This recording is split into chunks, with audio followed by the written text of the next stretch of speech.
नमस्कार दोस्तों, एक बार आपका फिर से स्वागत करते हैं हमारे चैनल भक्ति लीन में। तो आइए जान लेते हैं करवा चौथ का महत्व। करवा चौथ का व्रत पति की लंबी उम्र और अखंड सौभाग्य के लिए किया जाता है। इस दिन सुहागिन महिलाएं निर्जला व्रत रखती हैं। इस व्रत में मां पार्वती, भगवान शिव, कार्तिकेय, गणेश और चंद्रमा की पूजा की जाती है। करवा चौथ के दिन मिट्टी के करवे का बहुत महत्व है। इसे किसी ब्राह्मण या सुहागिन महिला को दान में दिया जाता है। ऐसा माना जाता है कि करवा चौथ का व्रत करने से पति पत्नी के रिश्ते में हमेशा प्रेम बना रहता है।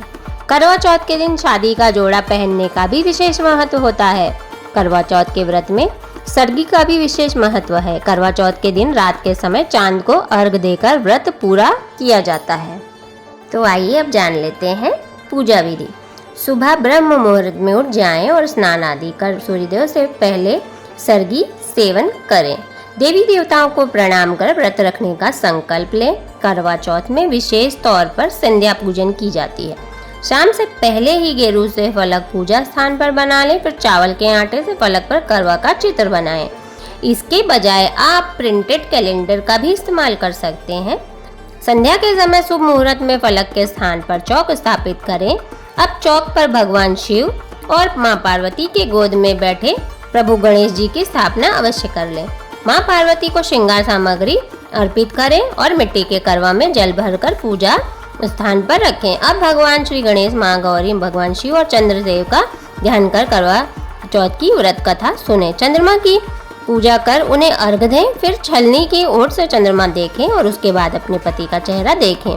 इसके बाद पति द्वारा पत्नी को पानी पिलाकर व्रत का पारण किया जाता है।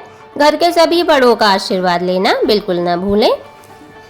पूजा सामग्री: मिट्टी या तांबे का करवा और ढक्कन, पान, सींक, कलश, अक्षत, चंदन, फल, पीली मिट्टी, फूल, हल्दी, लकड़ी का आसन, देसी घी, कच्चा दूध, दही, शहद, शक्कर का बूरा, रोली मोली, मिठाई, चलनी। पहले हम जान लेते हैं माता करवा की कथा, उसके बाद हम जान लेंगे करवा चौथ रखने पर कौन सी कथा बोली जाती है। तो आइए जान लेते हैं माता करवा की कथा। करवा चौथ की कहानी है कि देवी करवा अपने पति के साथ तुंगभद्रा नदी के पास रहती थी। एक दिन करवा के पति नदी में स्नान करने गए तो मगरमच्छ ने उनका पैर पकड़ लिया और नदी में खींचने लगा। मृत्यु करीब देखकर करवा के पति करवा को पुकारने लगे। करवा दौड़कर नदी के पास पहुंची और पति को मृत्यु के मुंह में ले जाते मगरमच्छ को देखा। करवा ने तुरंत एक कच्चा धागा मगरमच्छ को एक पेड़ में बांध दिया। करवा के साथीत्व के कारण मगरमच्छ कच्चे धागे में ऐसा बंधा कि टस से मस न हो रहा था। करवा के पति और मगरमच्छ दोनों के प्राण संकट में फंसे थे। करवा ने यमराज को पुकारा और अपने पति को जीवन दान देने और मगरमच्छ को मृत्युदंड देने के लिए कहा। यमराज ने कहा, मैं ऐसा नहीं कर सकता क्योंकि अभी मगरमच्छ की आयु शेष है और तुम्हारे पति की आयु पूरी हो चुकी। क्रोधित होकर करवा ने यमराज से कहा, अगर आपने ऐसा नहीं किया तो मैं आपको शाप दे दूंगी। सती के शाप से भयभीत होकर यमराज ने तुरंत मगरमच्छ को यमलोक भेज दिया और करवा के पति को जीवन दान दे दिया। इसलिए करवा चौथ के व्रत में सुहागिन स्त्रियां करवा माता से प्रार्थना करती हैं कि हे करवा माता, जैसे आपने अपने पति को मृत्यु के मुंह से वापस निकाल लिया, वैसे ही मेरे सुहाग की भी रक्षा जरूर कर लेना। करवा माता की तरह सावित्री ने भी कच्चे धागे से अपने पति को वट वृक्ष के नीचे लपेट कर रखा था। कच्चे धागे में लिपटा प्रेम और विश्वास ऐसा था कि यमराज सावित्री के पति के प्राण अपने साथ लेकर नहीं जा सके। सावित्री के पति के प्राण को यमराज को लौटाना पड़ा और सावित्री को वरदान देना पड़ा कि उनका सुहाग हमेशा बना रहेगा। और करवा चौथ का पूजन और सब कुछ संपन्न करके हम कथा पढ़ेंगे। तो आइए अब जान लेते हैं कि करवा चौथ के व्रत में हमें कौन सी कथा पढ़नी चाहिए। बहुत समय पहले की बात है, एक साहूकार के 7 बेटे और उनकी एक बहन करवा थी। सभी सातों भाई अपनी बहन से बहुत प्यार करते थे, यहाँ तक कि वे पहले उसे खाना खिलाते और बाद में स्वयं खाते थे। एक बार उनकी बहन ससुराल से मायके आई हुई थी। शाम को भाई जब अपना व्यापार व्यवसाय बंद कर घर आए तो देखा उनकी बहन बहुत व्याकुल थी। सभी भाई खाना खाने बैठे और अपनी बहन से भी खाने का आग्रह करने लगे, लेकिन जब बहन ने बताया कि उसका आज करवा चौथ का निर्जल व्रत है और वह खाना सिर्फ चंद्रमा को देखकर, उसे अर्घ देकर ही खा सकती है। चूँकि चंद्रमा तभी तक नहीं निकला था, इसलिए वह भूख प्यास से व्याकुल हो उठी।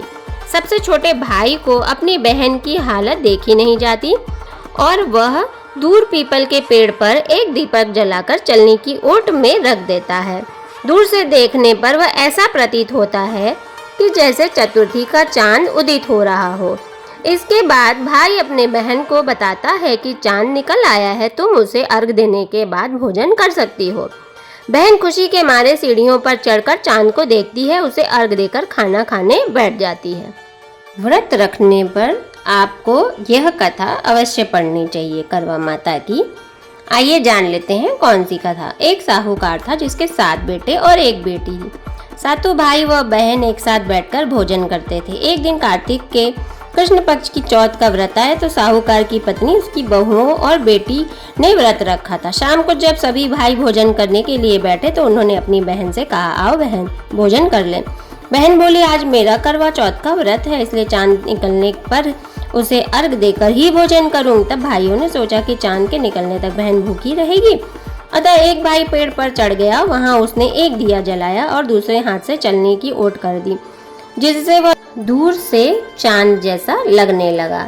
फिर शेष भाई अपनी बहन को उस नकली चांद को दिखाकर कहने लगे, बहन चांद निकल आया है, चलकर उसे अर्घ दे दो। बहन अपनी भाभियों से बोली, चांद निकल आया है, चलो अर्घ दे दें। भाभियां बोली, तुम्हारा चांद निकला होगा, हमारा चांद तो रात को ही उगेगा। तब बहन ने अकेले ही उस नकली चांद को अर्घ दे दिया। उसके बाद जब वह खाना खाने लगी तो पहले ही ग्रास में बाल आ गया, दूसरे ग्रास में कंकड़ आया और तीसरे ग्रास मुंह की ओर करते ही उसकी ससुराल से संदेशा आया कि उसका पति बहुत बीमार है, जल्दी भेजो। अपनी लड़की को विदा करते समय माँ ने कहा, रास्ते में तुम्हें जो भी मिले उसके पांव लगना और जो कोई भी सुहागिन रहने का आशीर्वाद दे उसके पल्ले में गांठ लगाकर उसे कुछ रुपए दे देना। बहन जब भाइयों से विदा होकर ससुराल को चली तो रास्ते में जो भी मिला वह सबके पांव लगी। सबने उसे यही आशीर्वाद दिया, तुम 7 भाइयों की बहन, तुम्हारे भाई सुखी रहें और तुम उनका सुख देखो। सुहाग का आशीर्वाद किसी ने नहीं दिया। जब वह ससुराल पहुंची तो दरवाजे पर उसकी छोटी ननन खड़ी थी। वह उसके भी पांव लगी तो उसने कहा, सुहागिन रहो, दूधो नहाओ, फूतो फलो। उसने यह सुनकर उसके पल्ले में गांठ बांधी और उसे सोने का सिक्का दिया। फिर भीतर गई तो सास ने कहा, तेरा पति धरती पर पड़ा है। तो वह अपने पति के पास जाकर उसकी सेवा करने लग गई। बाद में सास ने दासी के हाथ बची खुची रोटी भेज दी। इस प्रकार से समय बीतते बीतते अगहन मार्गशीर्ष की चौथ आई तो वह चौथ माता से बोली, हे माता, आप ही मेरा उद्धार करोगी, आपको मेरा सुहाग देना पड़ेगा। तब उस चौथ माता ने बताया, पौष की चौथ आएगी, वह मेरे से बड़ी है, उससे ही कहना। इतना कहकर चौथ माता चली गई। फिर अगले महीने पौष की चौथ आई और वह भी यही कहकर चली गई, आगे आने वाली चौथ से कहना। इस प्रकार से माघ, फाल्गुन, चैत्र, वैशाख, ज्येष्ठ, आषाढ़, श्रावण, भादो की चौथ आई और चली गई।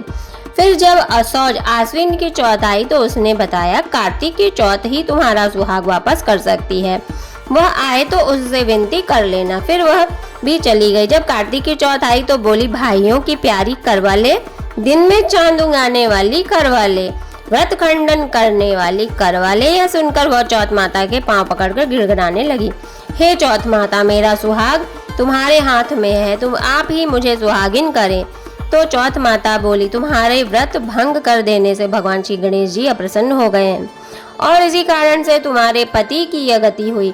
अब यदि तुम पुनः पूरे विधि विधान पूर्वक व्रत करोगी तो तुम्हारा पति जीवित हो सकता है। यह सुनकर उसने विधि विधान पूर्वक व्रत किया और चंद्रमा निकलने पर उसे अर्घ दिया। उसके इस प्रकार से व्रत संपन्न करने से गणेश जी अत्यंत प्रसन्न हुए और उनकी आज्ञा पाकर करवा चौथ माता ने अपने टीके में से रोली लेकर उसके आदमी पर छींटा दिया तो वह उठकर बैठ गया और बोला, आज मैं बहुत सोया। वह बोली, पूरे 12 महीने सोए हो, आज गणेश जी और करवा चौथ माता की कृपा से उठे हो। हे करवा चौथ माता, आपने जिस प्रकार से उसके पति को आयु प्रदान की है वैसे ही हमारे पति को दीर्घायु प्रदान करना। जो भी इस व्रत को करे और जो भी इस कथा को पढ़े या सुने उन सब के पतियों को दीर्घायु प्रदान करना। बोलो करवा माता की जय, बोलो गणेश भगवान की जय। यहाँ पे संपन्न हो गई है हमारी करवा माता की कथा। तो यदि कोई पढ़ ना पाए या कोई पढ़ने की स्थिति में ना हो तो आप इस कथा को लगाकर अवश्य सुन लें। मैंने ये बुक से ही निकालकर आप लोगों तक पहुंचा दी है। यदि आप लोगों को मेरा यह वीडियो अच्छा लगे तो आगे शेयर करना बिल्कुल ना भूलें, और जिसने अभी तक मेरे चैनल को सब्सक्राइब नहीं किया है वह सब्सक्राइब ज़रूर कर लें। आप सभी का बहुत बहुत धन्यवाद यह वीडियो देखने के लिए। जय करवा चौथ माता, जय गणेश भगवान।